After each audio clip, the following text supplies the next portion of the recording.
Welcome to A Seat at the Bar, a weekly podcast series bringing you closer to the artists, choreographers, and team behind Skylar Campbell Dance Collective. I'm your host, Skylar Campbell. Today, I'm joined by first soloist with the National Ballet of Canada, Hannah Fischer. I had such a great time connecting with Hannah again. Not only did we chat about some of the monumental highlights throughout her journey as a dancer, but we also discussed the adversities she's faced thus far.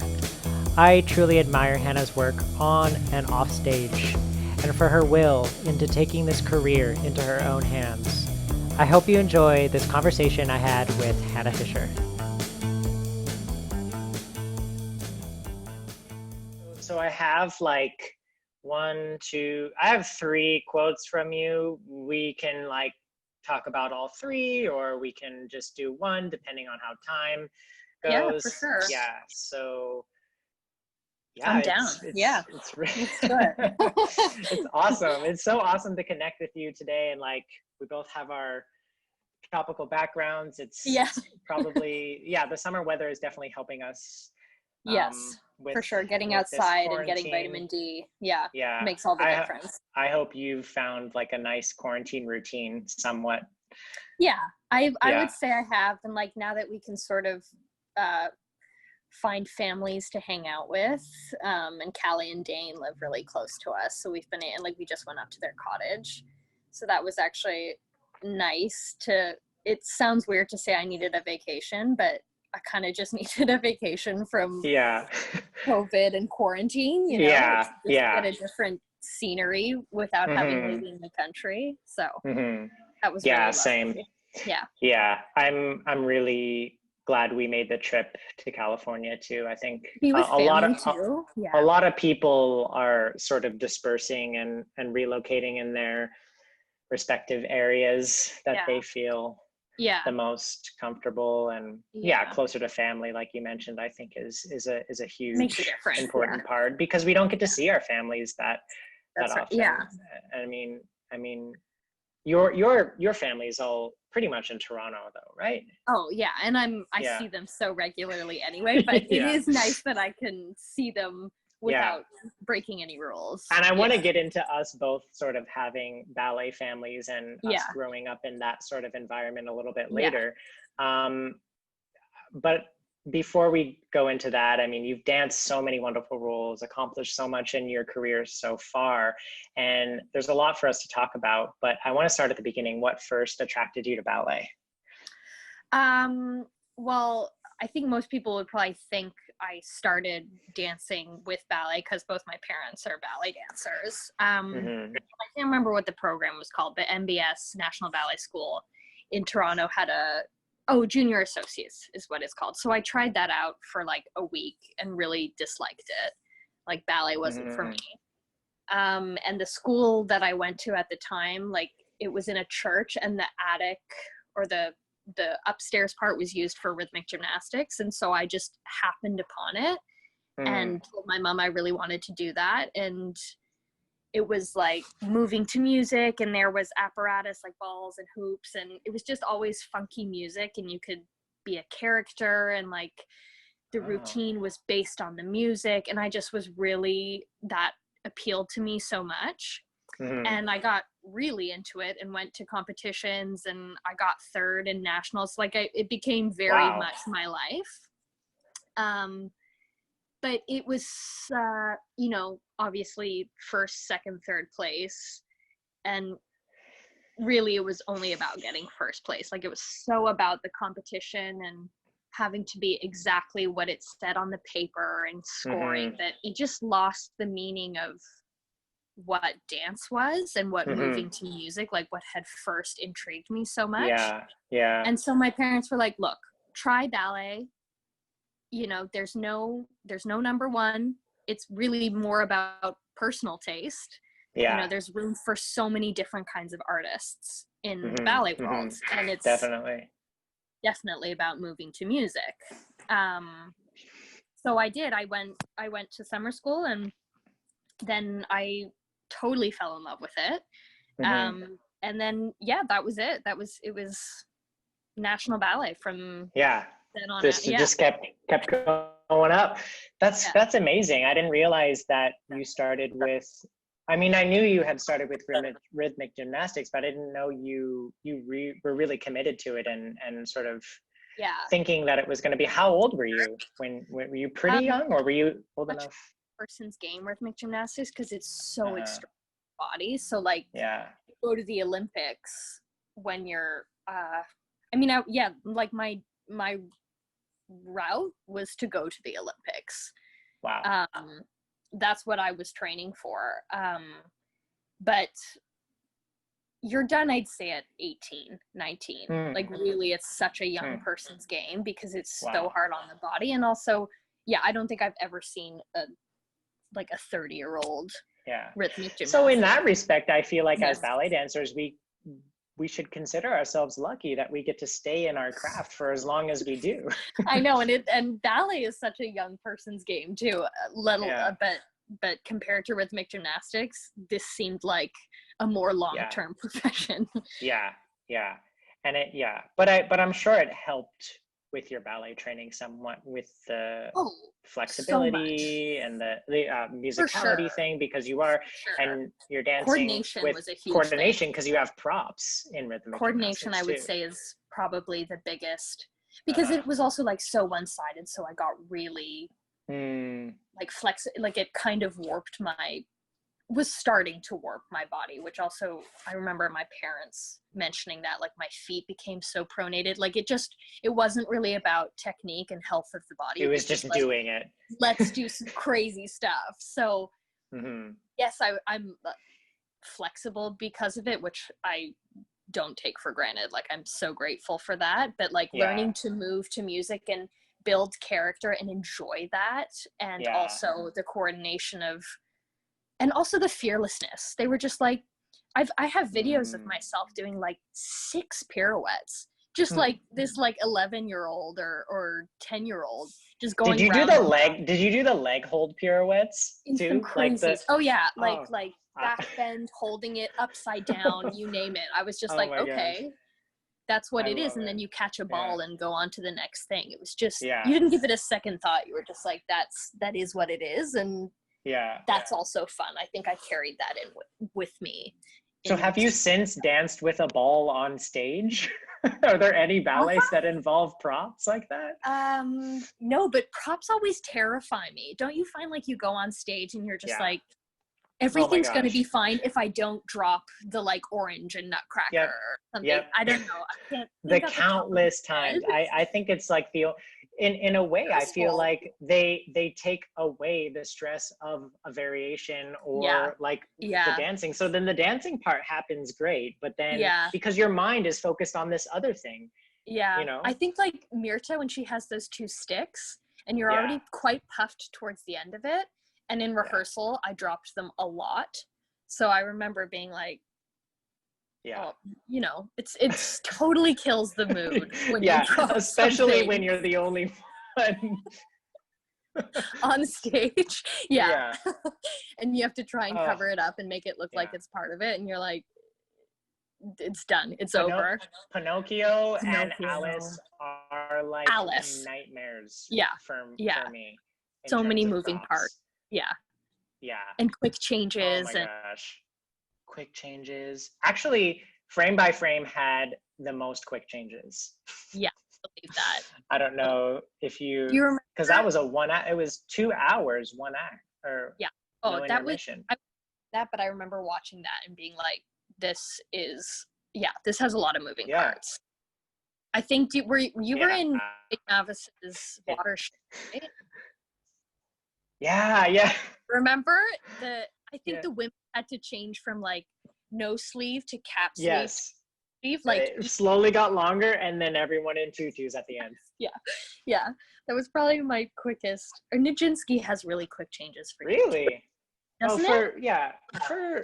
But it's just like shirt on, shirt off, pants on, pants off.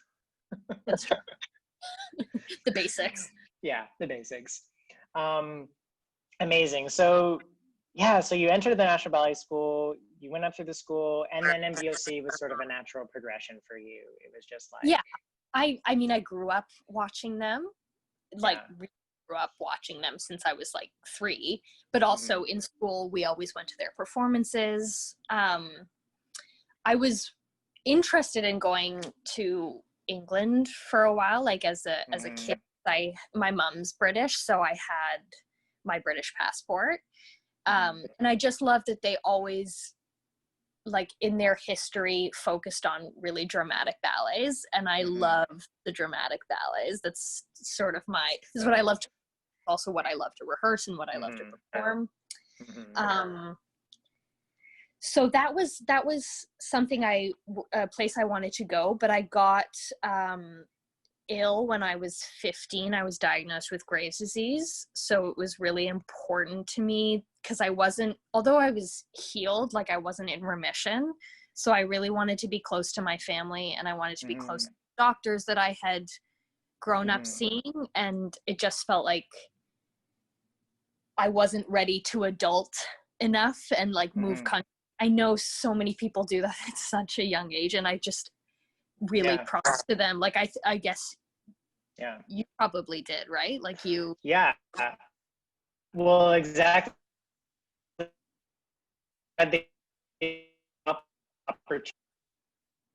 opportunities to go, they felt really individual. I don't, one thing is better than the other. I really think it should be just what you feel as a person is going to be best for you in your training.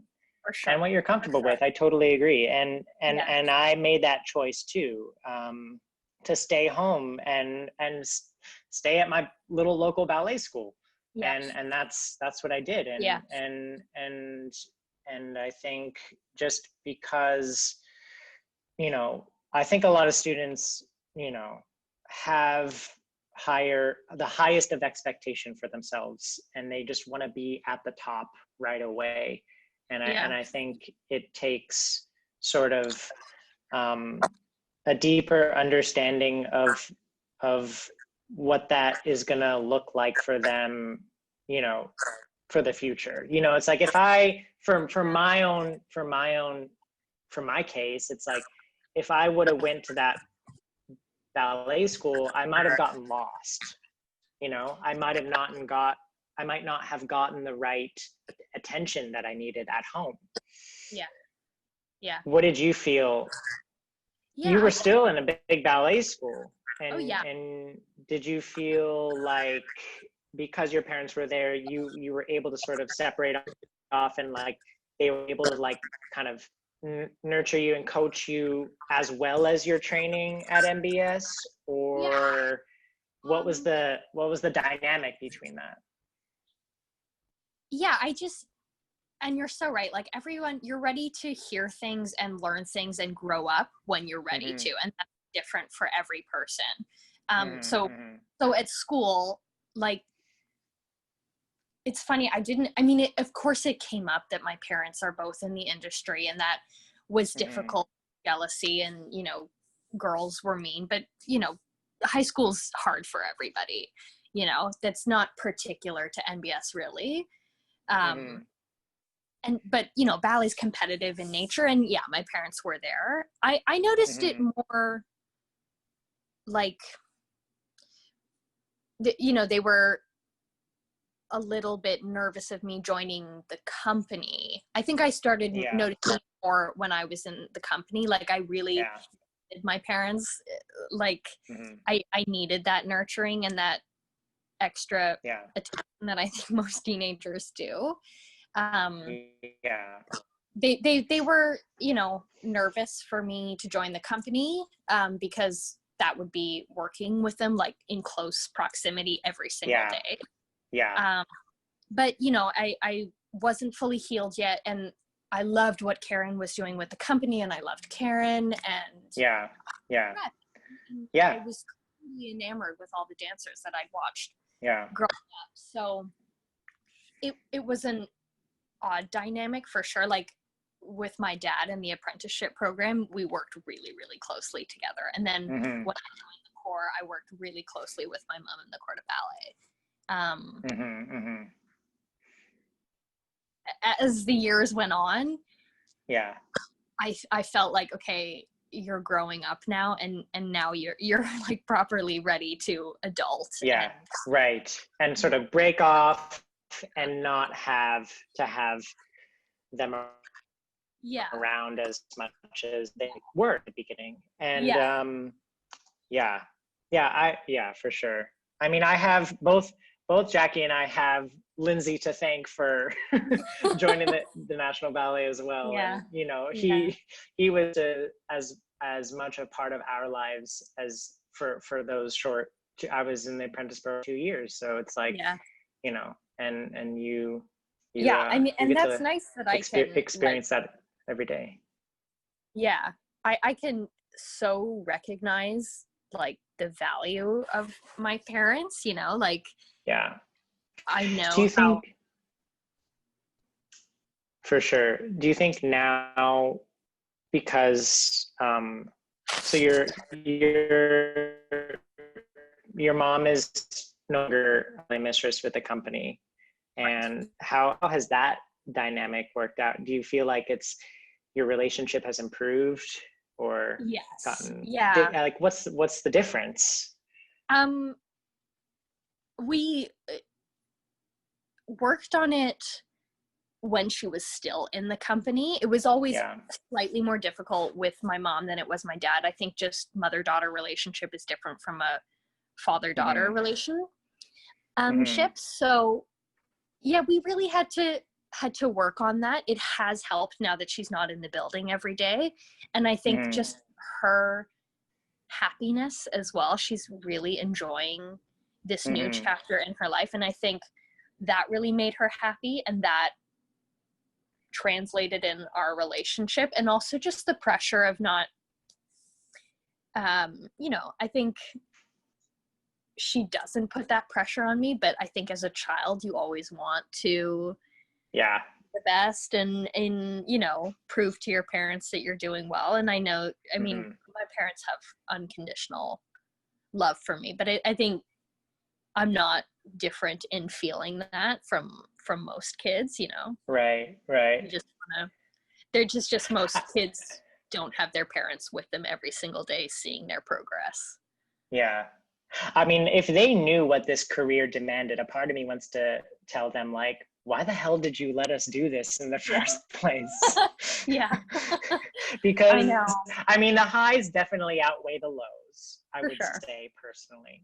But I mean, like, they knew what we were getting into. Yeah. And their conditions were so much worse too. Yeah.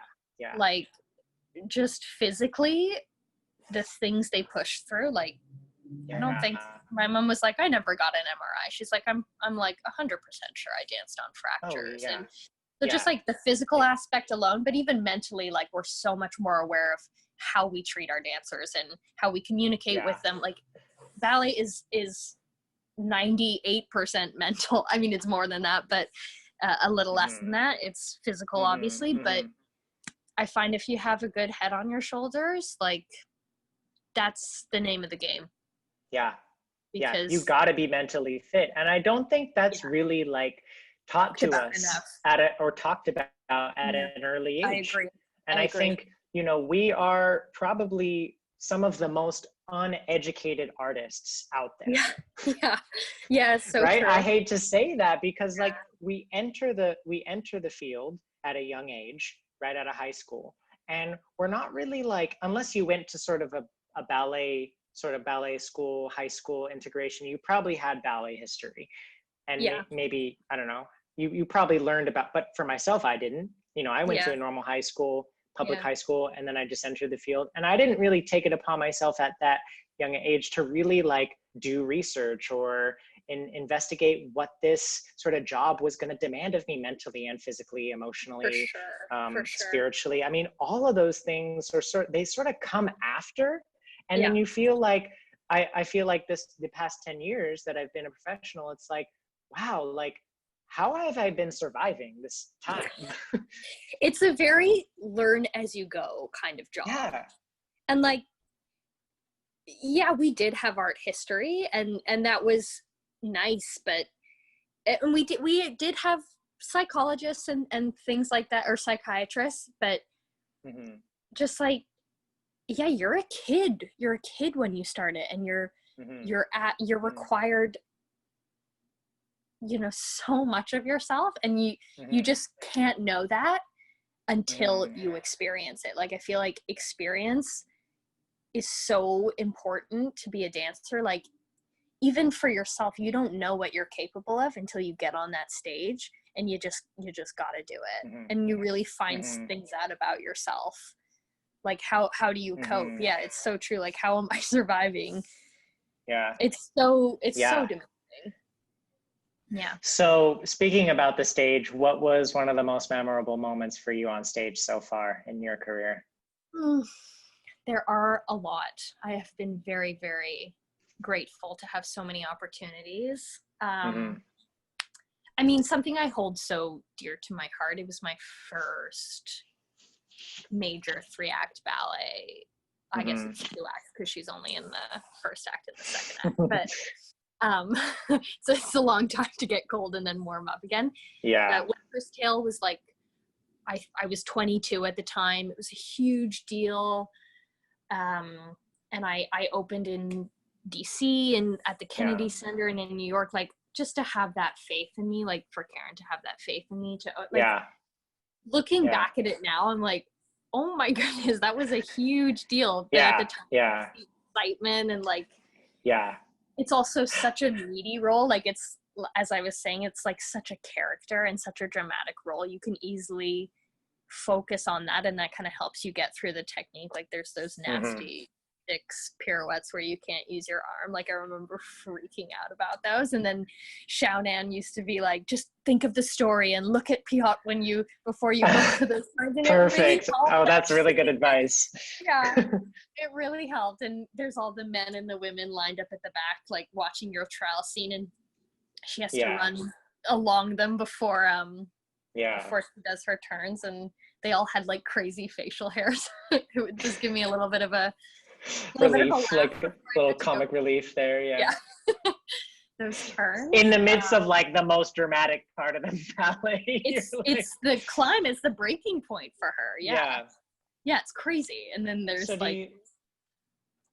there's so much in that ballet, and you did such a beautiful job, and to take on that as, like, opening night, and for Christopher Wheeldon to have for sure. Oh my God, yeah. It's like, were you just on such a adrenaline rush, like you didn't have time to think about being nervous, or did you let the nervousness propel your sort of energy on stage and, like, let it release through the story?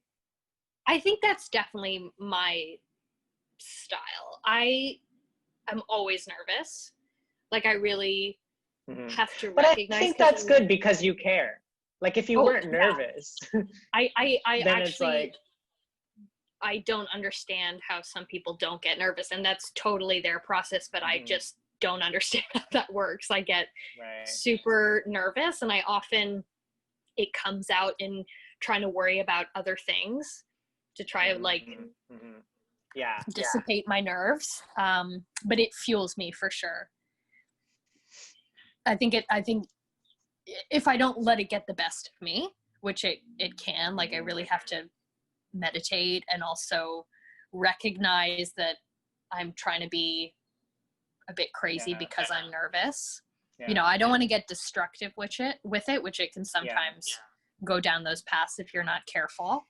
But always, like, getting into the studio and working on things and having somebody at the front of the room that you trust, that you can have a dialogue with, and good days and bad days, like that, I think really helps prep you for a role. And then you can sort of put your nerves and energy into something constructive instead of, like, staying at home and, like, cleaning for hours or something, not getting any sleep No, I think that's a good point. Like, trust that you've done the work, you've put in the time, you've put in the effort, and now it's time to just live.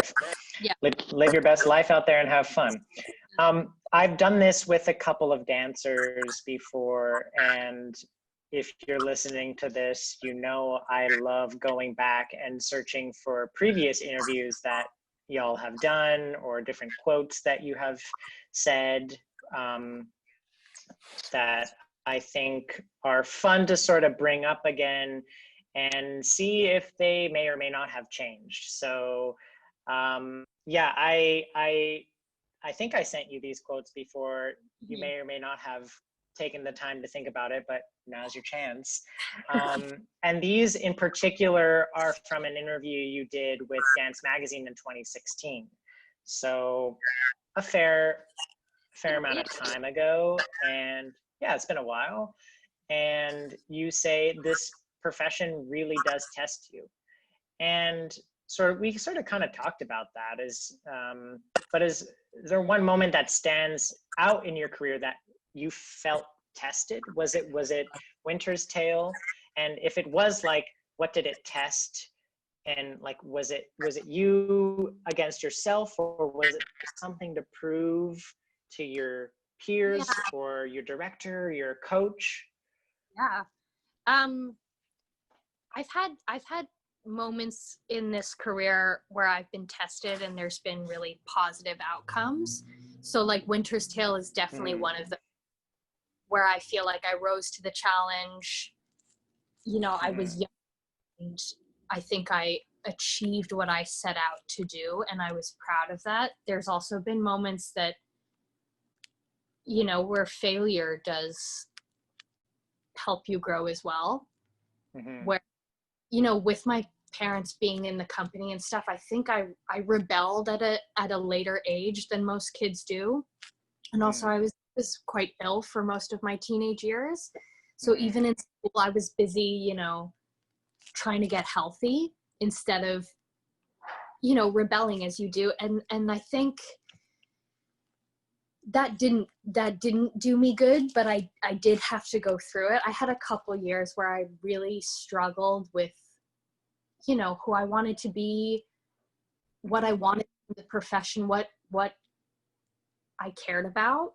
And I have an intense personality. And I think when I decide to go down a route or decide to block off, you know, something, or rebel against it or deny something, it sort of led me, it tested me. And I do think I'm out of that darker place in my career, but I think that really tested me with like your values and like what you cared about most. Yeah, I struggled with feeling like I didn't deserve to be in this profession because of my parents. I think there was a time where the pressure was too much for me. And maybe I didn't feel like I deserved it, or I got so sidetracked with outside things, you know, like matter from, you know, other dancers or relationships, or just being young, just growing up, you know, like all the kinds of things young adults deal with. But I think I have the personality that can get so laser focused and so intense on something that it stressed me out, and the stress really got to me. So I had to really work on what truly made me happy.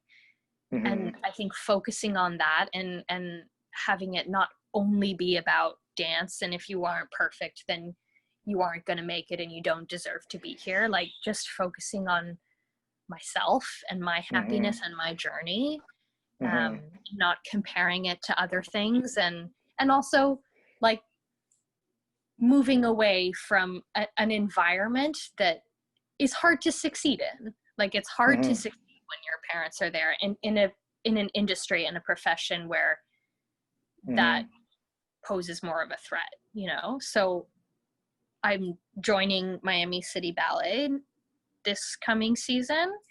And I have all like the love in my heart for National Ballet. Like, I truly always will. It's my home. But it's all I've ever known. And I think it's a really good opportunity to come out of that sort of time in my life where it was difficult for me to deal with that and have this completely fresh start on my own. Like, just turned 26, and it's like, it's time I really, you know. I'm so happy that you yeah. are taking control and taking your career in your own hands and realizing that we have, I think we feel like we don't have as much control as we actually do over our own lives. I think ballet really like kind of puts a cap on that, and it's like you can't get out. But for you taking that leap and realizing that now in this like prime stage in your career is so admirable.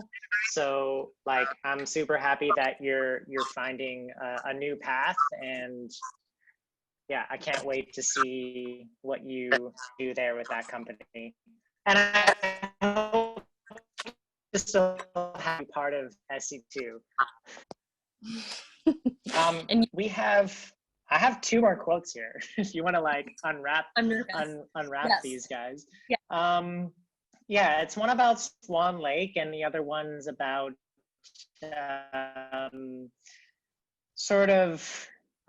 being young. And I mean, I feel like you can impart some wisdom now for young dancers who may be listening or watching this. And you say when you're young, there's a tendency to make everything into a bigger deal than it is. And I had people always telling me it's going to work out, but I had to find a way to believe that for myself.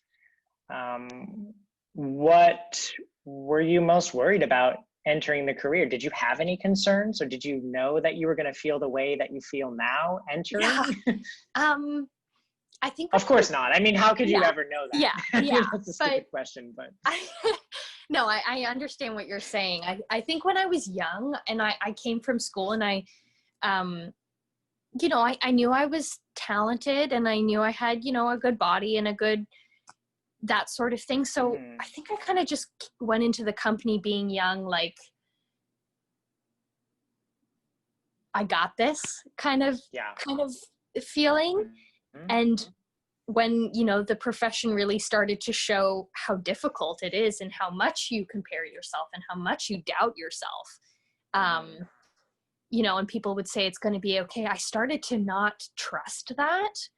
You know, I was like, it doesn't matter. There will always be someone who is maybe better than you or has something that you covet, or just doubt is such a huge part of ballet. And that's why, or the arts in general, and that's why you have to have such a strong mental game, because it's not numbers and facts, it's feelings and opinion, and emotions, perception. It's all based on what one audience prefers to another.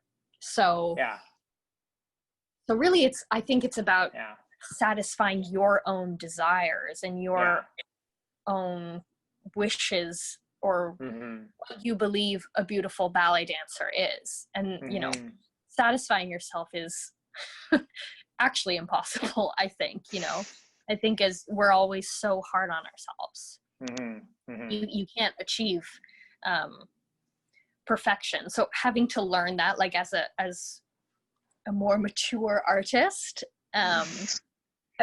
you just have to be kinder to yourself. Like it's so otherwise you're gonna burn out, you know.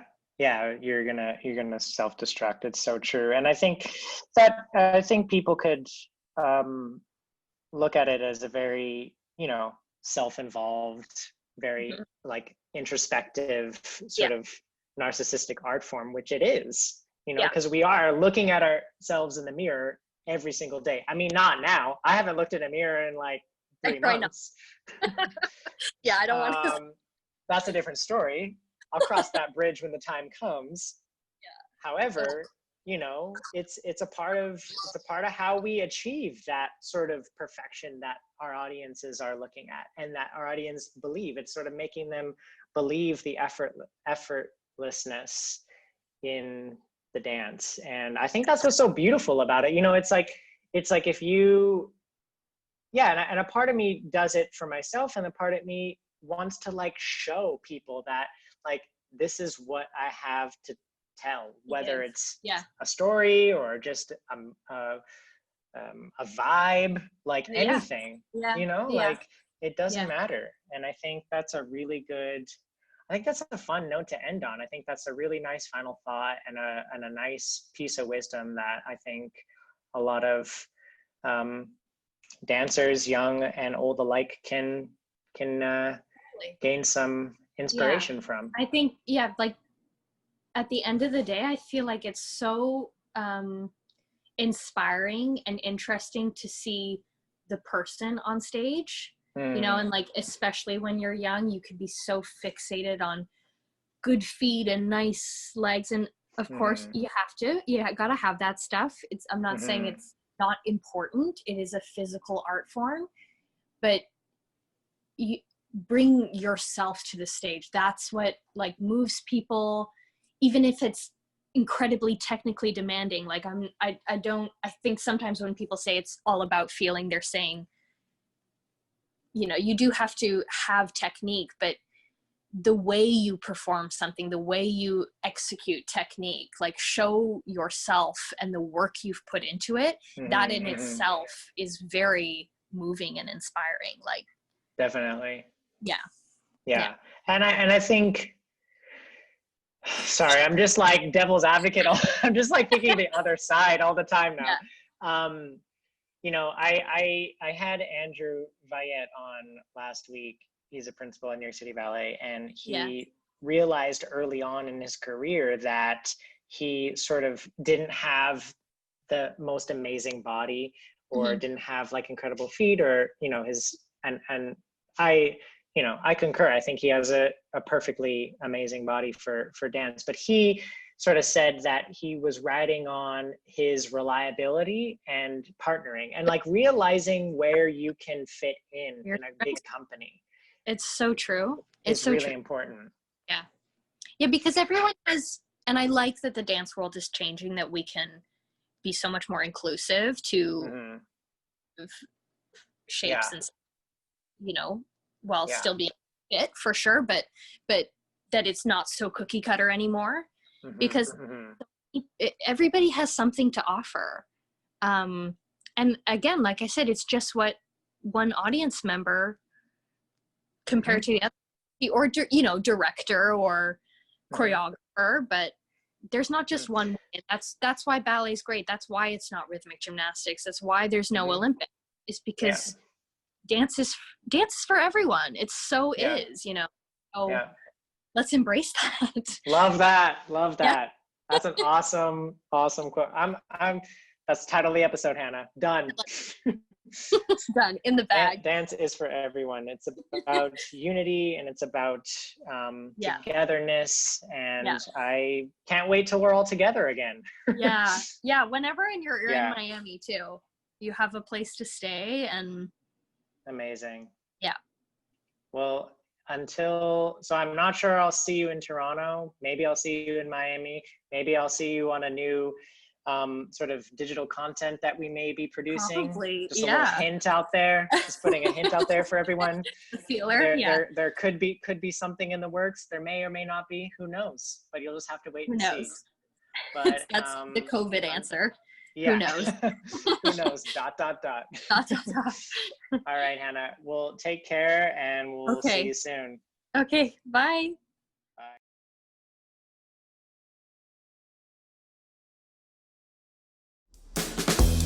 Thanks for listening to another episode of A Seat at the Bar. Be sure to rate and subscribe to this podcast, and don't forget to follow us on our Instagram, Facebook, or website for the latest news of what SCDC is doing to bring dance closer to you. Have a great week ahead. Be well.